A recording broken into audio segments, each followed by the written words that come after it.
So Coffee with Yvonne is currently on hiatus, but don't worry, even though I'm outside, I didn't leave you hanging. Get into this new segment I would like to call Coffee to Go. With Coffee to Go, I'm revisiting past episodes of the podcast with creatives and entrepreneurs who are changing the game in their industry. So grab your coffee, get into this interview, and come back and listen to the podcast this fall, okay? All right, I'll chat with you soon. Enjoy the episode. Bye. On today's show, I am bringing one of my, oh my gosh, Throwback Thursday kind of friends, Bianca Perez. I've known her since we were in high school, y'all. And I'm not going to tell you how old I am, but we go back. We go way back. Our nicknames for each other are literally Ebony and Ivory. We used to tear up these DC streets going out together back when it was still old DC for my natives. You know what I mean by that. But on a personal level, Bianca is one of the most talented makeup artists I have ever seen. She has a natural talent, is self-taught, but also is trained in her craft as well. And she's one of the only people I have ever let put makeup on my face because I trust her craft that much. The work she has done in the industry, from philanthropy through raising awareness about colorism, skincare, also diversity and inclusion, has been wonderful to watch. And I just had to have her on my show because someone like that needs a platform to share her talents and gifts with the world. So get into this interview, this season finale interview with one of my dear friends, my sister, my love, Bianca. I'm gonna let you enjoy your food, you know, because I know you just logged off. I know you just logged off from work, so. Girl, I'm hungry. I'm just saying. But I'm here. I'm ready to answer all the questions. Yes, Ebony and Ivory back together again. Yes, perfect harmony. Yeah, see, that's why I love you, Bianca. I knew you will understand the reference. Mm-hmm. Okay. I got your bio in front of me too. Is this a bio you want me to read? Whatever bio you have. Okay, that works for me. All right. You know I'm not cutting this out, right? I'm keeping this content. You know I'm keeping this, that's right? Fine, girl. Keep girl. They gonna hear me smacking. Nobody hear all the realness. All the realness. Okay. Mm-hmm. So like I mentioned, I have joining me for coffee today, y'all. One of, and I know I say this about a lot of people, but I keep my circle tight, no squares, literally. Bianca Perez, I've known B since we were, child. 14? Don't be telling my age now. Don't be telling me. I'm not telling your age. I'm just telling them the years. Yeah, it's been a long time. High school. It's been a long time. High school, yes. Since high school. But Bianca, Ebony and Ivory, as we like to call ourselves, Bianca is a beauty content creator with more than 10 years experience in the industry, working in both retail and fashion for high-end beauty brands. She's built a reputation as a makeup artist in major cities from the DMV to Miami. And as a beauty content creator, she encourages her followers to not only embrace their flaws, but walk through the world with confidence. And with that short, succinct, but still impactful bio, welcome to Coffee with Yvonne. Hey, thank you for having me. So excited. I'm so excited. First of all, let's tell backstory. Bianca was supposed to be one of my first guests when I was testing the YouTube channel, but life happens and we had to, pivot. So now we hear Kikiing on this podcast, which is even better because our faces are shady. So y'all don't need to see it. Yeah, I'm not giving full beat makeup glam at all right now. I'm looking like it's been a week. But you're still beautiful, boo. Thank you, sis. I love you. No matter what they say. You is important. You is kind. All them things.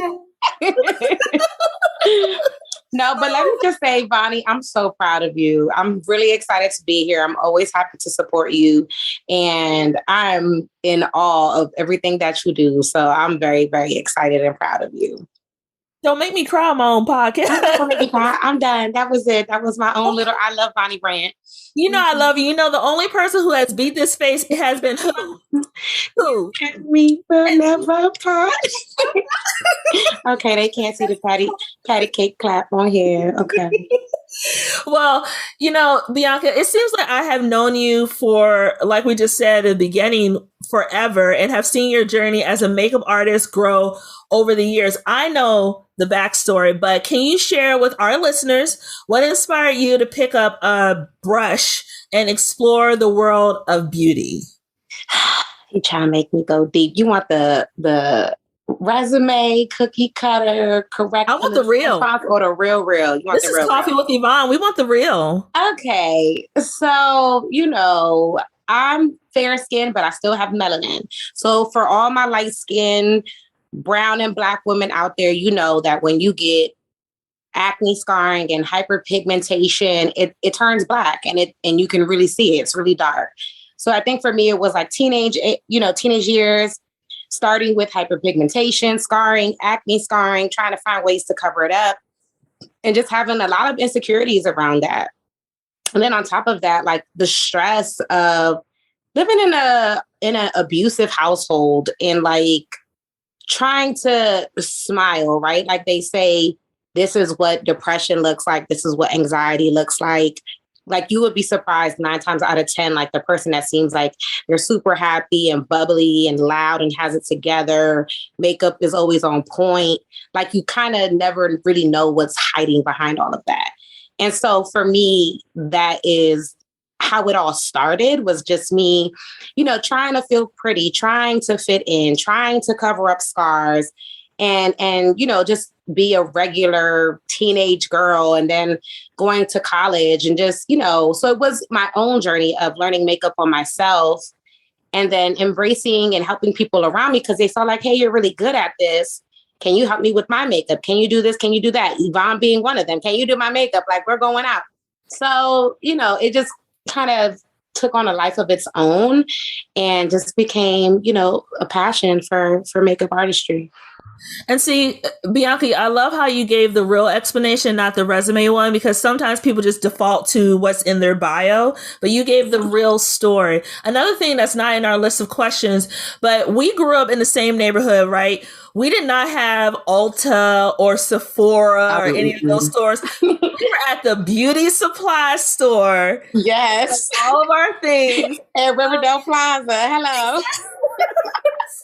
So, like, can you share for those who may only think that Ulta or Sephora is like the place where you can buy your beauty products? What are your undercover gems of where you can buy really great products for affordable prices? Yeah. And you'll see like some of the brands that we used to, wear back in the day, the Wet n Wilds and the NYX and the CoverGirl, I still wear it, but a lot of them have become more popular now. Like makeup is such a huge thing now.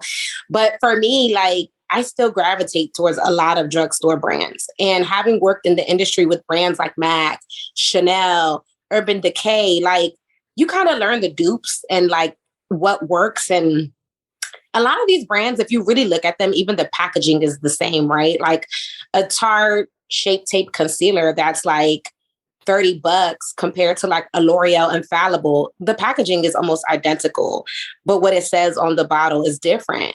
But it's like less than half the price. And so for me, I still go to drugstores. I still go to beauty supply store. I'm still a Walmart girl. I'll still go to Target. I don't care.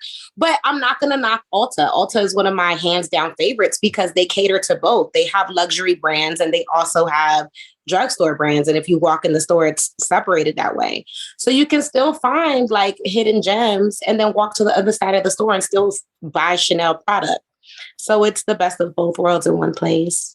Yeah. And I think also too, the beauty industry is very inclusive, but also sometimes you have that high end luxury version of the beauty industry that for people who may not have, you know how much makeup costs, like $300+ to spend on makeup. It can make them feel excluded from the conversation. Like their $4.99 lipstick is not as good as the $40 lipstick, Yes, absolutely. And I'm not shy to talk about all these different brands, because I think sometimes influencers, especially influencers of color, when it comes to the beauty space, shy away from talking about inclusivity and how certain brands don't cater to, people who have skin like ours.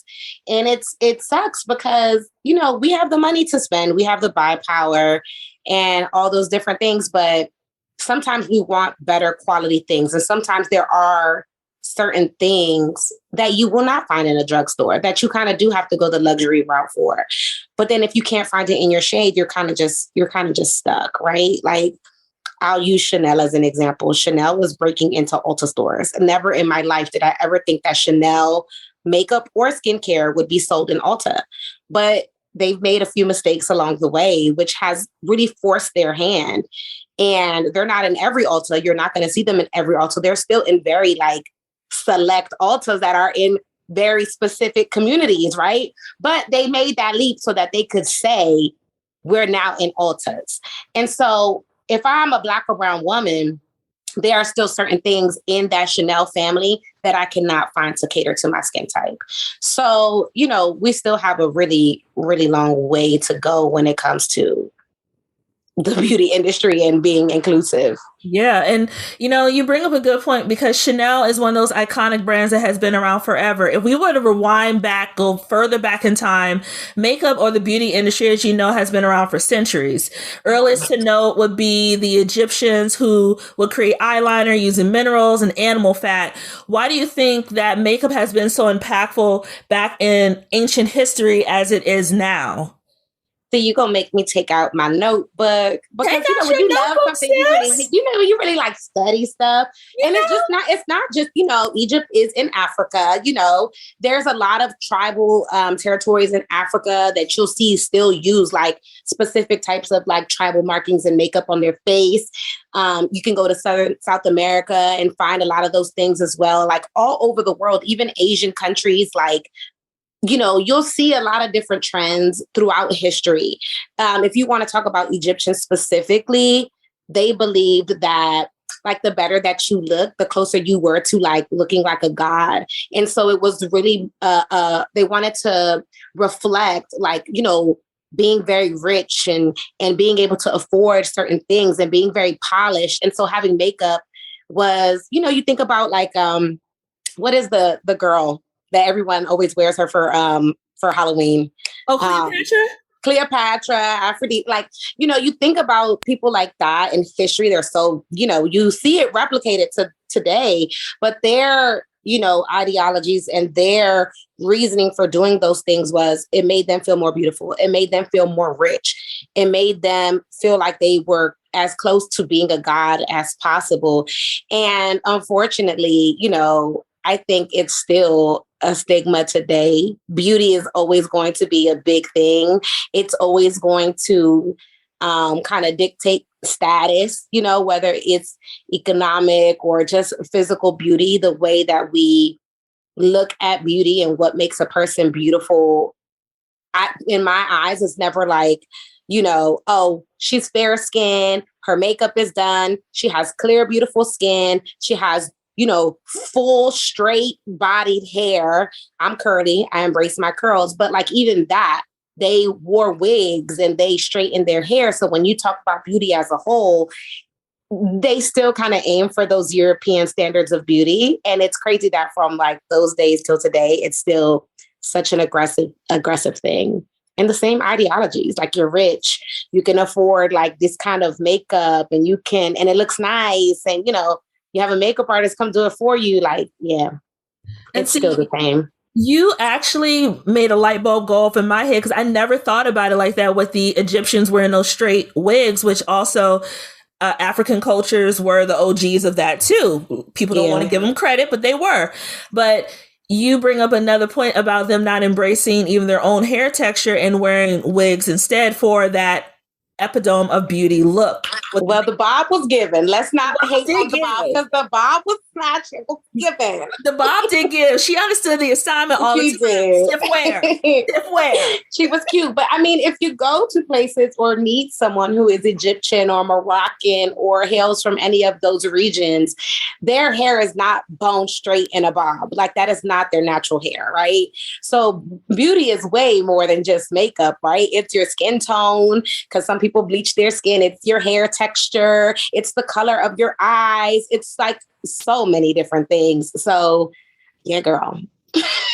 Yes. I'm going to write that quote down. You said beauty is what? That's a quotable.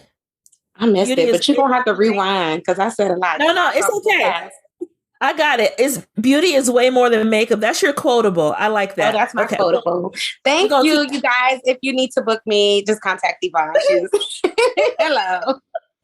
Eddie Marketing So, PR. but when it comes to like diversity and inclusion, you touched on this a little bit when it came to like Chanel and them sprinkling their brand into certain stores. Why do you think in the past years with the rise of, and let's just be transparent, you know, the protests and George Floyd and all that, big box brands were being called to the table with the 15% pledge. Why do you think it took so long for them to recognize that there is value in diversity? That's a good question. I think, and I'm going to say this, and a lot of people might like slander me, but I think it's something that I have been paying attention to as of recently. I don't know if you guys watch like the history of all of these big brands, like the House of Gucci, Versace, Prada, YSL, Chanel, understanding the history, and even people like Dapper Dan who were knocking off these brands because not only did we have the money to purchase it, but when we walked in these stores, these brands did not want us wearing their stuff. So do you think that they want us purchasing their skincare and their makeup and stuff like that, right? You know, Gucci is still one of the number one brands that is the most popular like luxury brand that I think people of color wear. And I'm so shocked that people are still rocking it because even after that blackface turtleneck that dropped, it was like, you're canceled, you know? And I don't think that we as a culture pay attention to the history behind these brands. And that has a lot to do with how late they are to catching up to certain things. Like a lot of these brands started years and years and years ago. I'm talking about like before the 1900s. And a lot of them were slave owners. A lot of them, you know what I'm saying? And yes, they were very prestigious white Europeans, but the standard of their product was not, it would be diminished if people of color were wearing it. If people of color, you know what I'm saying, were openly like customers and consumers of the brand. And it's really unfortunate that till this day, I feel like that's still like, it's still a big thing, like the fallout of the oppression of people of color in this country and even in other countries. It's not just here, colorism is a thing. And so I think they're very late to the table because they don't realize like the buying power of the dollar that we have, but also the power of influence that like people of color are not sitting down and just letting themselves being trampled over. We're not letting like other people just take our ideas and like we're calling people out for being culture vultures. Like, you know what I'm saying? These big, like the Kardashians and like people that are rocking the weaves and the braids and getting the big lips, like even in the workplace, right? We have this conversation all the time as women of color in the corporate world. Like the things that we wear and the way that we look is frequently like inappropriate, right? Like it's inappropriate for you to have your hair in braids. It's inappropriate for you to have a tight skirt on. It's inappropriate for you to have your nails a certain way. But guess what? At the end of the day, if I put something on and Sally put something on, it's going to look different on our body type. So why is it appropriate for her, not for me? If a Black man has dreadlocks and his hair is neat, why is that a problem? But then you have another guy whose hair might be really long and greasy looking and he doesn't tame his hair, but then that's not a problem, right? So those are the things that I think that we're still dealing with and fighting. But I do think like more voices and more people, especially of influence in a very specific place and platform, are stepping up to address. And I think it's finally being heard. And it's such an exciting time to like just see it happening. Because it's our generation, but I think it's like the generation after us too, like these younger kids. And I'm just like in awe of them, like, wow, you know? They're actually calling people out and not afraid to do it, like using them to do it. And you bring up something interesting. I think sometimes we limit our idea of thinking beauty is limited solely to makeup, but beauty is, you know, nail culture. Beauty is hair. Beauty is so many different things that have been European in terms of the standard for a very long time, but the inspiration always came from indigenous and Black and brown cultures. Exactly. You know? Exactly. So I just love how brilliant you are. I was just over here. I had to put myself on mute for everyone who's listening because I was just having an amen moment when she was like, yes, this is true. And I don't think people in this country realize, because even like laws have dictated for a long time what we can and cannot look like in the workplace. Like when they passed like that crown bill, like you can't discriminate against someone because of their hair.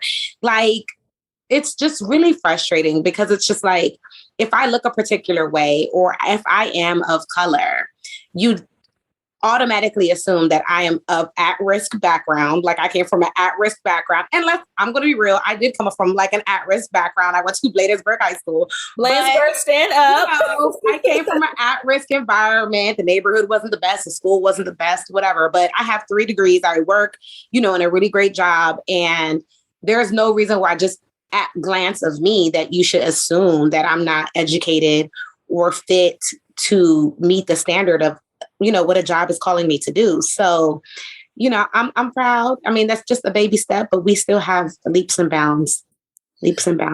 So what are some ways that the beauty industry can help amplify the voices of minority communities? Because you brought up a lot of great examples of what they're not doing, but in your professional opinion, what could they be doing better besides doing a standard statement on Instagram or a press release?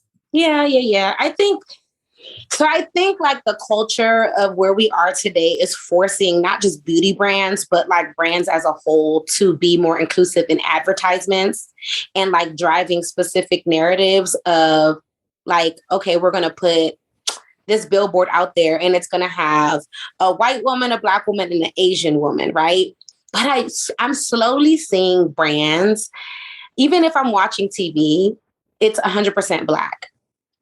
And I love that, right? And I'm tired of seeing the narrative of like, even in TV, like, oh, here's a Black family or a Spanish family, and they're like struggling and they can't afford certain things.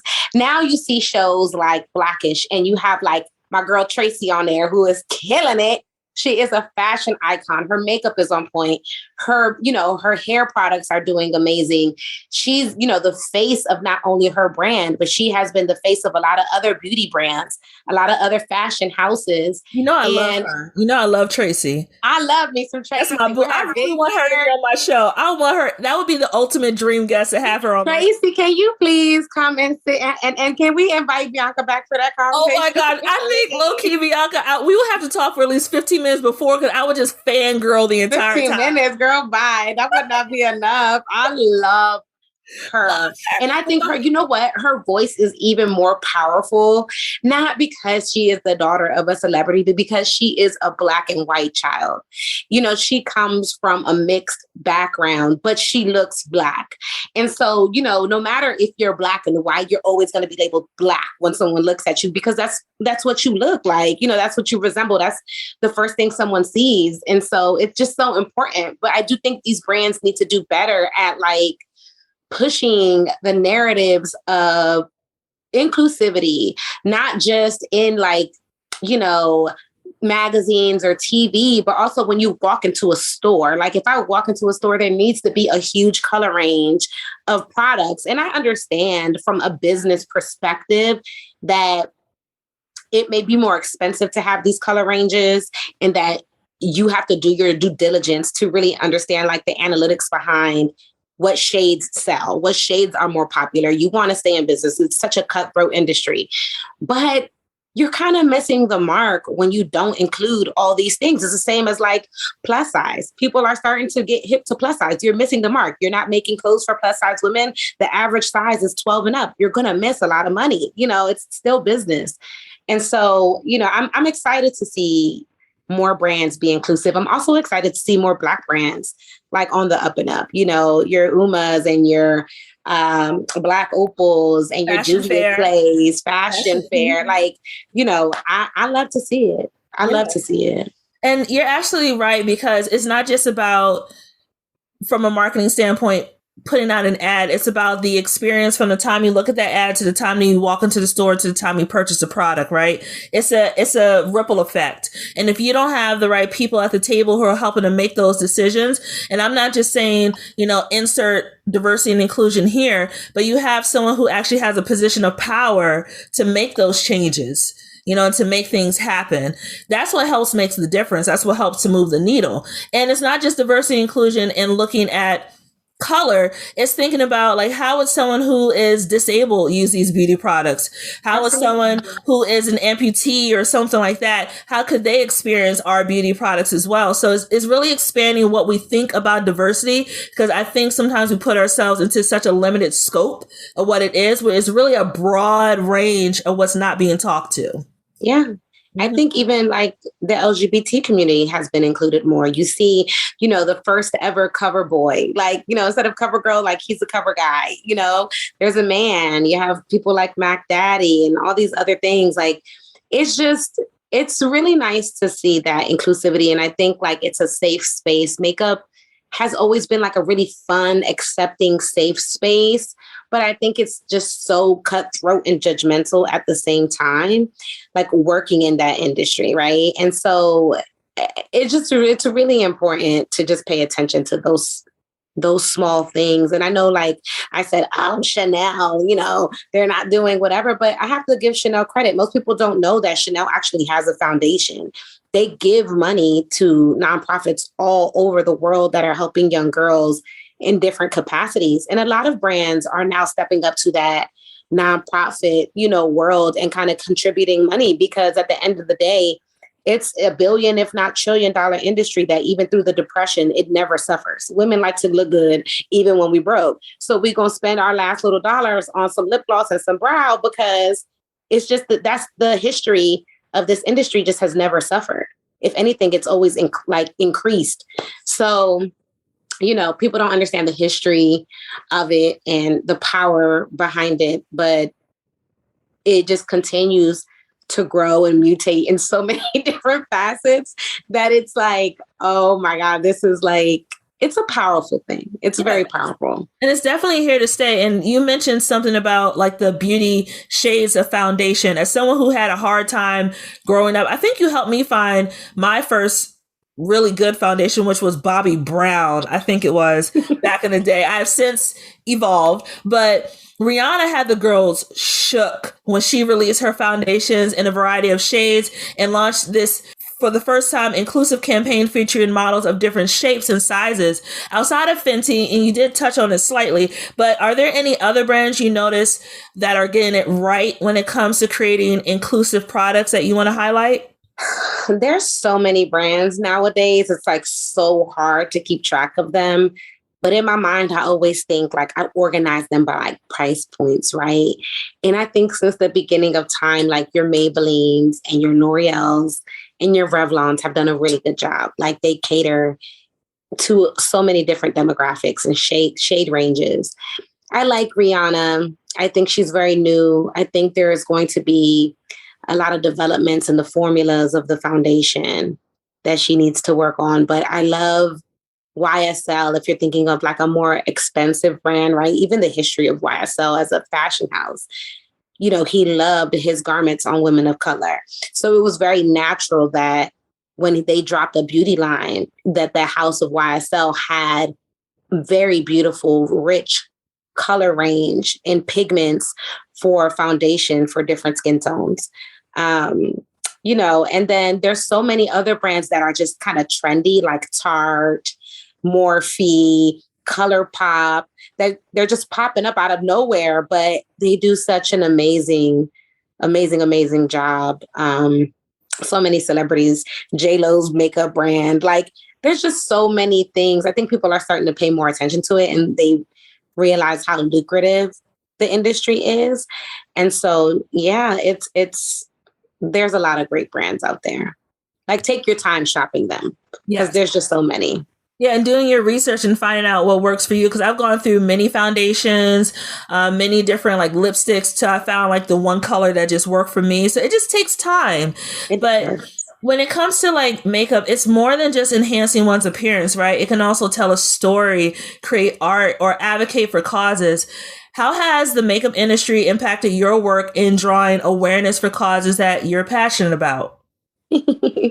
So, a while back before I decided to like move to another state and change my social media handle and all these things, for a while, I was really into like merging my passions of beauty and the nonprofit sector and kind of creating events and spaces that were inclusive, but that shed light on different things. But um, to speak directly about like different clientele that I've had, I mean, I've had women who are domestic, violence survivors. I have had, cancer survivors, even my mom, like, in my chair, they can't put just any kind of makeup on their skin when they're going through chemo. They react to it. They're very sensitive to it, but they lose all their hair. And then after chemo, they're just stuck and they don't feel beautiful.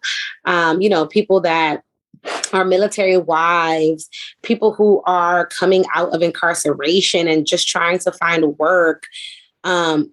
There's something to be said about like when your face is just polished in a very particular way for, and it sucks because I feel like you shouldn't be viewed this way when you're looking for work or just by society in general. But like, there's something to say for someone who has, a nice blazer, button up, a polished, clean makeup look, and it's just ready. And I think that instills confidence in someone. Like when you look good, you feel good. Like it's a fact. And so I just think it's just so powerful that the power of makeup, right? That was a huge trend way back when. Shout out to my girl, Shalom Black, who like blew up off of that trend. But there is so much power in makeup. There is so much power in the level of confidence that you have when you feel good, that the makeup industry will continuously just kind of blow the top off of things over and over and over again. And it never gets old. And I think that's why you see influencers who, may have different disabilities, deformities, who might be transgender, who might be burn victims, who might be, domestic violence survivors, really blow up off of just, hey, this is what I look like before and this is what I look like after. And you just see like the look on their face. So, it's a powerful industry. And there's a lot of different causes that makeup brings attention to. Yeah, and I love how you brought up, your mom, which is also my mom too. Mom, I love you, which to give you guys backstory. Okay, Bianca and I, like I said, we grew up together. Her mom is like a mom to me. My mom is like a mom to her. Like, we all just one big surrogate family in our friend group. But I love how you brought that up about cancer survivors, because the photo shoot you did with your mom when she was, I think in her first year of remission, that photo shoot was one of the most beautiful photo shoots I've ever seen you do. Like it brought a tear to my eye, because to see her feel confident in her appearance and that vibrancy come out. But it was the makeup that you put on her to let her see herself again that brought out that confidence. So I never told you that, but I wanted to tell you that. Wait, you talking about the one when she was looking like a little bald-headed scallywag and she was sitting in front of the house? Yeah, bald-headed baby. My mom looks so fire with a bald head, by the way, you guys. Like, not any and everybody can pull off. Like, she pulls off a bald head so well. It looks so good on her. She really did. And in today's digital age, speaking of social media, there are so many platforms a creative can use to build awareness about their work. In your professional opinion, what are your favorite platforms? Are there any new ones we should be aware of? Because everyone's on the usuals, but what are the up and comings that maybe content creators or beauty content creators should, dive into?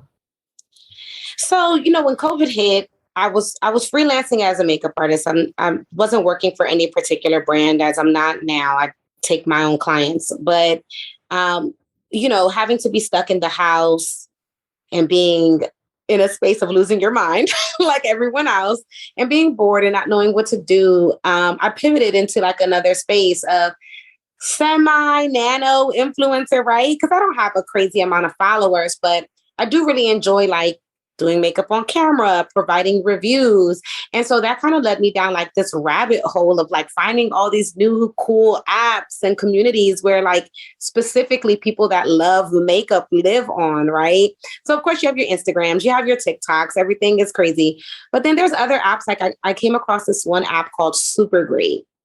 And I have to give them so much credit because that app, you go onto the app and you get 60 seconds, you look up the product, you have to review it on camera, and then you post it and then people watch it. And it's people literally on the app who are reviewing, whatever makeup they have in their house, whether they love it, hate it, whatever. And then you collect coins and you can order free stuff. You get free makeup. Like when I tell you I have baskets and baskets of free stuff from this app, it's really allowed me the opportunity to like try new stuff and not spend a lot of money, and build relationships with brands and get like a lot of PR stuff and things like that. But being on camera and talking about like how much I love or hate a brand made me real, like very comfortable on camera. So, I decided to like do my YouTube thing and kind of build that space. Other brands, other apps, if you're like looking for free product as a makeup artist or a makeup junkie or an influencer, is like Octoly, Influencer, where you can like pitch to campaigns and get sent free things. So those kinds of apps for me have been really powerful in a space of like growing and meeting new people and exploring new communities that like are obsessed with the same things I'm obsessed with, if you will. But you're really good at what you do, and you manage to create a digital community that is built on authenticity. I know a lot of times in this social media space, people think the massive number of followers you have dictate the quality of work that you're giving. That's not really true. Mm-hmm. It's more important to create a community that is tapped in, engaged, but also values your opinion, your professional opinion. And that could be 1,000 people and it could be 10,000 people. But as a professional makeup artist, I think sometimes there's unawareness that you have to go through various training outside of having natural talent to learn how to be the face. Do you think there's still value in going through the process of becoming a makeup artist, even though you are yourself self-taught? I think it depends on what your end goal is. Like, if you want to learn how to do other people's makeup, yes. Like if you want to be a makeup artist that knows how to do light skin tones, fair skin tones, dark skin tones, in between skin tones, people with different textures of skin conditions. There's a lot of science behind makeup that people don't stop to think about. You're literally putting it on your face. So you don't want someone that's just going to throw anything on your skin that's going to make you break out, or it's not going to look good, or it's the wrong shade. So I do think like if there's someone out there that is striving to become a professional makeup artist, there is something to be said for getting the correct training. I have been doing makeup since I was 16. So everything that I've done and that I've learned has been trial and error. Somebody might be 30 and decide, hey, I want to be a makeup artist. And so there's going to be a lot that you get out of it, versus where you might have someone that wants to be more of like a YouTuber or an influencer and just wants to know how to execute looks on themselves. So I really just think it depends on like what they want to get out of it. Yeah, like me, for example, I'm not a makeup artist. I know how to do one type of beat. She cute though. You is cute. I've been trying. When you complimented my makeup that one day, Bianca, when we went to that one, what was that, day party or something like that, I felt so special for the rest of the week. I said, Bianca loved my makeup. The rest of y'all could go home. Bianca said, I look cute today. But for those of us who don't have time to achieve an Instagram look on a regular like me, what products should a person have on their beauty counter to create, like, say, a 5-minute face all the way out to full out glam? Yeah. Well, I always tell like all of my clients and just anyone that I come across that asks me questions is that your makeup is only going to look as good as your skin. And so you have different types of clients, right? You have people who have skin conditions that want to cover. Like me, I have scarring. I want to cover it. So for me, my 5-minute face is like, okay, I'm going to put on a heavy foundation, a little bit of powder, some gloss, a little bit of bronzer, mascara, and I'm out the door. I don't even bother with my eyebrows, right? Unless they're looking like caterpillars. But I think it just depends on the person. For someone like you who has beautiful, flawless, chocolate skin. Y'all need to see her. I wish I could see her face right now. No, but like for the client who is just gorgeous and doesn't need too much, but just wants to look a little polished for the day, I would do like a BB cream, a CC cream, maybe an eyebrow gel to kind of tame the brows if they're all over the place. A nice contour palette that has like more than one shade in it. Like, you just take a fluffy brush and create your contour, a little bit of mascara and like a lip gloss. That's really all, unless you got like under eye situations, then okay, maybe a concealer. But, in and out of the door, it's like skin, lashes, brow, lip, cheek, and you're out. So, but of course, make sure you moisturize, put your SPF on. Ladies, if you're getting older, get your retinols, that kind of thing. But but yeah, it doesn't take much to just get like a 5 to 10 minute look and just, be out of the door. Now, for those who don't understand that makeup does have a shelf life, because I discovered this during the pandemic, I finally looked at the bottom. I said, what is that little symbol? 6 months? Mm-hmm. Oh, how often should we be refreshing like our foundations or our highlighters or even our lipsticks for those who have like 30 different versions, me? Mm-hmm. How often should we be refreshing that stuff?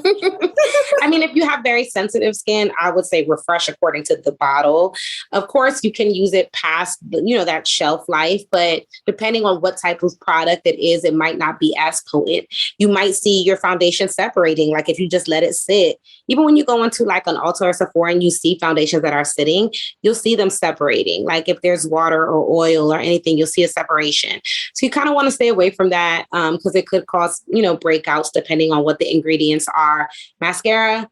Listen, I always buy travel mascara. I never buy a full-size mascara. Mascara is the number one product. I will say if you're going to throw it away because you're putting it on your eye and it frequently gets in your eye, even if you don't see it or feel it. Very small particles can get in your eye. So you don't want things near your eyes that have expired. You can kind of get away with like primers and eyeshadows and stuff like that, especially if it doesn't have like a lot of fallout. But I would suggest anything for eyes, be really careful with because you don't want to get an eye infection.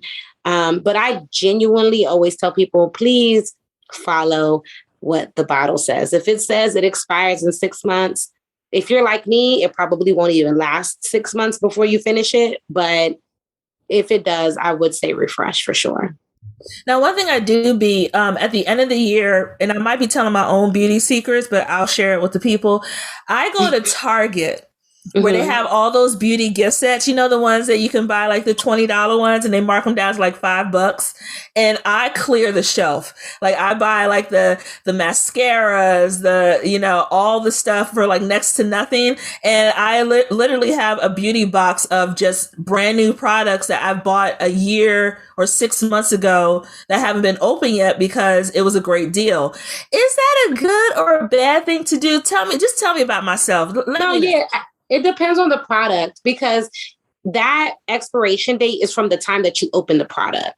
So you can kind of get away with like eyeshadows and stuff like that. You kind of get away with it unless you're just super sensitive. But when it comes to like certain foundations and stuff like that, I don't know if you've ever heard the word oxidize, right? So when you put foundation on your skin, sometimes you give it a second. It looks good at first and then it oxidizes. That means the color kind of changes and it doesn't really match you. So oxygen can actually like really impact the product and the shelf life of a product. Just like sometimes you have it in your shelf in the kitchen and it says after open, refrigerate. So it's kind of like the same thing. After you open it, that's when the clock starts. So I think it's important to pay attention to those things. So if you're going to be clearing out the shelves, or if you're like me and you are like obsessed with Marshalls and TJ Maxx, just pay attention to, okay, this is when I purchased the product. This is when I opened the product. And this is how long the product will last. Gotcha. See, you're just giving me all the gems today because everyone listening, I text Bianca when I'm looking for a new mascara, a new eyebrow pencil, all the things. In fact, Bianca told me to buy that one eyebrow pencil. I bought 4 of them, so I have them in stock. Whatever. The Maybelline. The Maybelline. I'm about to start charging her, y'all, because she definitely do be. And it'd be a million questions. You guys should have seen when she wanted to be Cruella for Halloween. Like, I was like, ma'am, if you don't just go on YouTube. Did I not kill it though? I killed it. It was cute. She was cute. She was cute. I was cute. I mean. Oh, man, we're at our last question. Oh, well, finally, before we get into our quick fire questions, what is next for you? Are there any projects or collabs in the works? So, I went through my, rebranding of going from FN to S, which like no one could ever remember. And they would always mess up the name, but that literally stood for from nothing to something. But I pivoted from that to Beauty in the Blazer. And I am working on my 501c3 and kind of getting back to what I was doing before of bringing brands together and cultivating creative spaces and events that have to do with beauty and fashion that also meet the nonprofit world and introduce all these different causes and kind of just support each other. So I'm really excited because everyone is like, when are you going to do an event again? The world is opening up again. These bloggers are like my besties. And, I'm really excited to just kind of do my own thing and meet new people, but then learn about new causes because, makeup is my passion, but so is helping people. And I'm just in a space of wanting to be my own boss and move forward. And so there's a lot of cool things coming. Well, the moment you launch it, I will support you. I will be there for the launch event. I'll even put on makeup just for you, Bianca. You know you like to have a cute little glam. Don't say it like that. I know that, maybe. Just maybe. So silly. Okay, so we're at our quick fire questions. Now, mind you, B, these are top of the dome. Do not overthink them. Oh, no. Don't overthink it, okay? Okay. All right. You ready? Yes. Okay. If you were a superhero, what powers would you have? Invisibility. Okay. Why invisibility? Because I can go anywhere I want to. She could be in first class. She could get in the VIP. She can go and, do what she needs to do. Access and the tea. I will get the tea. Girl, you think I'm cheating? Call me. Hello. Throwing your invisibility cloak be out like Harry Potter. Not the Harry Potter. Okay. Well, next question. All right. So we're out for the night. Persia got a babysitter. We're all looking cute. It's time to go to karaoke night. All right. It's your time to go up to the mic. I'm already hyping you up in the back. I already got the IG stories ready to go. What song or rap will you just body at karaoke night? I like to rap, so I feel like it's going to have to give like either Notorious, B.I.G., or if it depends on my mood. If it's going to be like a right now, I'm with my girls, I'm with my bitches, you know what I'm saying? I'm going to have to give a little bit of Megan. So, it just depends. Depends what I'm doing, the vibe. It depends. I got you with the Megan Thee Stallion. Hello. Some Meg. Yvonne gonna be giving the ad libs in the back, and she gonna be my hype man. Hello, okay, real hot girl shit. Yeah, I'm in my bag, but I'm in his too. All right, so last question for you. It is Coffee with Yvonne. If you were a coffee, what kind of coffee would you be? That's easy. I would be a caramel macchiato with an extra shot, soy milk, and a little bit of whipped cream on top. Ooh. I drink her on a regular, honey, and she's very strong and she'll wake you up, but she's also very sweet and sassy and she won't do too much. So, it's a classy girl drink. Okay, that is a Bianca all the way. That's a Bianca. It's going to give you what it's supposed to give. It's going to surprise you a little bit. However, don't sleep on her. Period. Don't sleep on her. Period. Well, B, thank you so much for joining me for coffee. How can people find out? I know where to find you because we friends, but how can people find out more about you and your platforms and all the amazing things that you are doing? Yeah, my social media handles are Beauty in the Blazer, and I am on TikTok, Instagram, YouTube. Super great. Come follow. And there's some new things that'll be popping up soon too. So Google me. Yeah, yes, Google receipts. Yes, well, Bianca, thank you so much for joining me for coffee. I appreciate you so much. I love you with everything in me, sis. Oh, I love you more, sis. You and me with never caught. We're so stupid. I will talk to you very soon. Love you, B. Love you too, boo. Bye. Bye. Coffee with Yvonne is produced and edited by Yvonne Pearson. Coffee with Yvonne is created by Pink Dollhouse Marketing. You can catch the latest episodes by subscribing to Apple Podcasts or wherever you get your podcasts.